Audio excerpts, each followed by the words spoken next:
Next हमारे पास एक और ख़बर है और बल्कि ये पूरी एक स्टोरी है। मनी लॉन्ड्रिंग एक ऐसा फ्रेज़ है जो आपने हमेशा सुना है और आपको पता चलता है जी पैसा एक मुल्क से दूसरे मुल्क ट्रांसफ़र कर दिया जाता है, मनी लॉन्ड्रिंग होती है। लेकिन मनी लॉन्ड्रिंग के कवानीन कहीं कहीं सख्त हो गए हैं और लेकिन उसके तरीके डिफरेंट डिफरेंट निकल कर आ गए हैं। एक और नित नया तरीका है, वो क्या है और ये स्टोरी क्या है? खुर्रम शहजाद साहब हमारे साथ मौजूद हैं, सीनियर जर्नलिस्ट हैं, उनसे बात करते हैं और इस स्टोरी के बारे में जानते हैं। अस्सलाम वालेकुम।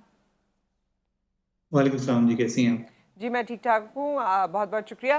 खुर्रम साहब बताइए हमें कि ये मनी लॉन्ड्रिंग का एक नया तरीका कोई सामने आया है, ये क्या स्टोरी है?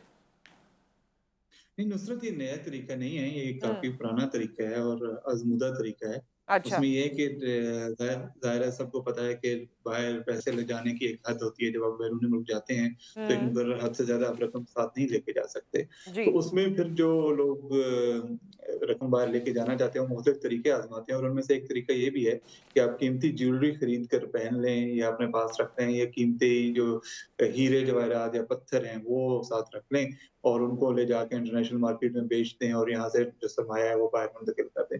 तो ये बज़ाहिर इसकी कोई कानूनी कदगन नहीं है क्योंकि ज़ाहिर है जब आपकी ज्वेलरी होती है या अंगूठियाँ या कीमती पत्थर होते हैं, वो आपकी पर्सनल बिलॉन्गिंग होती है और उसमें जो हम्म। है जब जो भी आपकी जो पोर्ट्स होती हैं जहाँ से आप बाहर जाते हैं, एग्ज़िट जी। करते हैं मुल्क से, वहाँ से उस तरह उसकी छान-बीन या पूछ-गिछ नहीं की जाती। तो हम्म। ये एक पैरेलल किस्म नेटवर्क चलता है एक किस्म का और मुख्तलिफ जगहों से आप कीमती पत्थर लेकर और हीरे जवाहरात लेकर उनको अपने ज़ेवरात में इस्तेमाल करके इवन घड़ियाँ तक इस्तेमाल करके आप बाहर ले जा सकते हैं और बड़ी आसानी से आप अपना सरमाया बाहर अच्छा, तो मुंतकिल क्या कर लेते हैं। इसमें कोई चीज़ हो सकती है, कोई रोकथाम हो सकती है? क्योंकि पत्थर तो जितनी हमारी इन्फॉर्मेशन है, पत्थर देखने में तो सब एक ही जैसे लगते हैं अगर आप हीरे की बात करें, लेकिन उसमें भी फिर उसके ग्रेड्स होते हैं, उसमें पता चलता है कौन सा महंगा है, कौन सा सस्ता है, कोई नकली है या क्या है।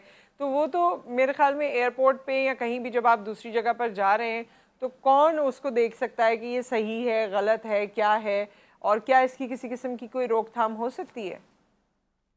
ज़ाहिर है ये पत्थरों के बारे में तो वही बेहतर बता हुँ। सकते हैं जो इनके एक्सपर्ट्स होते हैं, माहिर हुँ। होते हैं। वो एक बड़ा मुहावरा भी है कि जोहरी को ही होती है जी। नगीने की पहचान।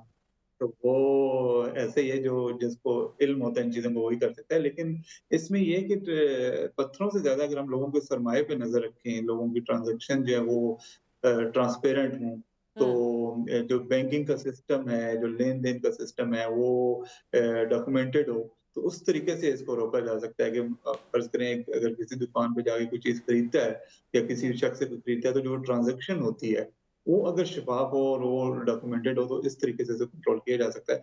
अदरवाइज़ ज़ाहिर है जब आप एयरपोर्ट पे जाते हैं, तो कोई आपको रोक के आपके जो हुँ। ज़ेवरात हैं या अगर आपने अंगूठी पहनी हुई है, तो उसकी छान-बीन तो ज़रा-सा एक जी। कॉम्प्लिकेटेड और मुश्किल सा मरहला हो। तो अगर इकॉनमी को डॉक्यूमेंटेड कर दिया जाए, ट्रांज़ैक्शंस को डॉक्यूमेंटेड कर दिया जाए, तो काफ़ी हद तक इस पे कंट्रोल हो सकता है। अच्छा, इसका रूट क्या है? ये कहाँ से आते हैं ये इस तरह के जवाहरात और कहाँ तक ले जाया जाता है? ये किस किस्म का रूट प्लान होता है इसमें?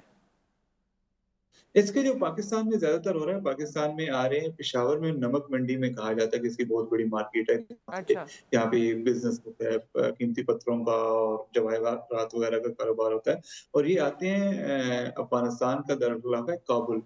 उसके करीब एक जगह है शहर-ए-नौ, वो कहा अच्छा। जाता है कि बहुत बड़ी मार्केट है कीमती पत्थरों की और हीरों वगैरह की और वहाँ पे दुनिया भर से हुँ। काफ़ी जगहों से आते हैं और फिर वहाँ से पाकिस्तान में आते हैं, लोग खरीद के लाते हैं और फिर यहाँ आगे लाके लोगों को बेचते हैं। हमें बताया गया है कि पाकिस्तान में मुख्तलिफ जगहों से चीज़ें आती हैं इंडिया से भी आती हैं, हुँ। अफ्रीका से भी आती हैं, बहुत सारी जगहों से आती हैं और वो ज़्यादातर काबुल के रास्ते आती हैं और फिर यहाँ से लोग खरीद कर उनको थाईलैंड लेके जाते हैं, जो कि दुनिया की तकरीबन सबसे बड़ी मार्केट है हीरे जवाहरात की और वहाँ सही। पे फिर जाके इनको बेचा जाता है और इनको फिर कैश करवाया जाता है। हुँ। इसमें आपको ये लगता है खुर्रम साहब कि हमारे पास क्योंकि वो लोग जो ज़्यादा बड़ी पोज़ीशंस पे मौजूद हैं, क्योंकि उनकी कोई रोकथाम नहीं है, क्योंकि उन वही कानून नहीं फ़ॉलो करते, तो जो इस तरह के बाकी तमाम लोग हैं, जो क्रिमिनल माइंडेड भी हैं या मनी लॉन्ड्रिंग का हिस्सा हैं, उनको भी एक कॉरिडोर मिला हुआ है, एक सेफ़ कॉरिडोर मिला हुआ है।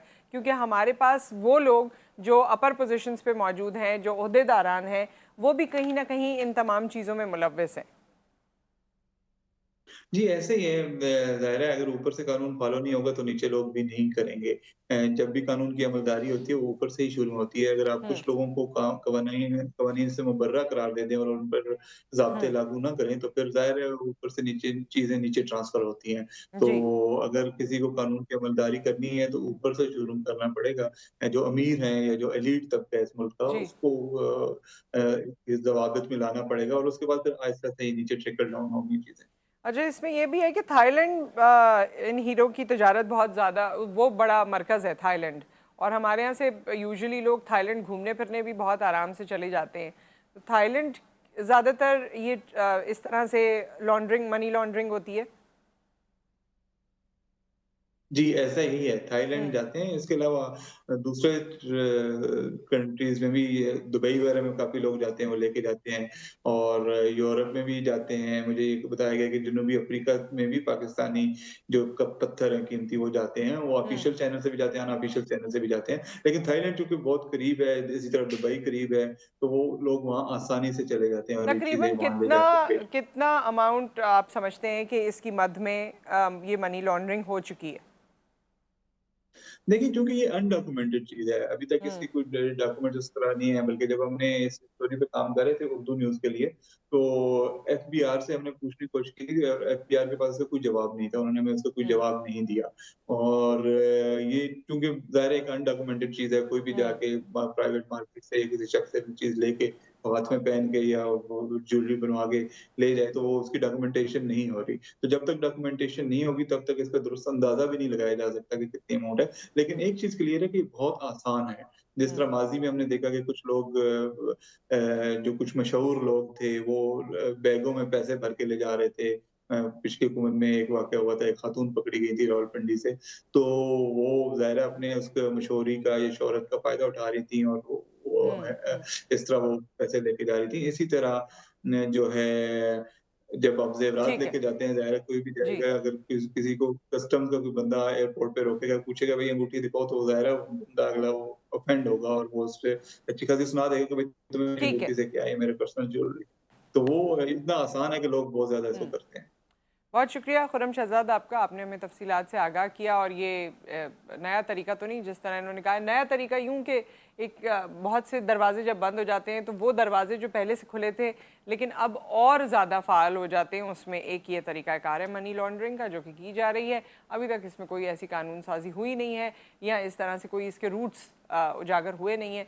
लेट्स सी आगे क्या होता है। वैसे मैं देखती हूँ कि जब भी कवानीन बनते हैं या बाकी चीज़ें होती हैं तो वो लोग जो बेचारे कानून को फॉलो करने वाले हैं वो ज़्यादा फंस जाते हैं, बजाय उनके कि जिनका घेरा तंग किया जाए या जिनको पकड़ा जाए।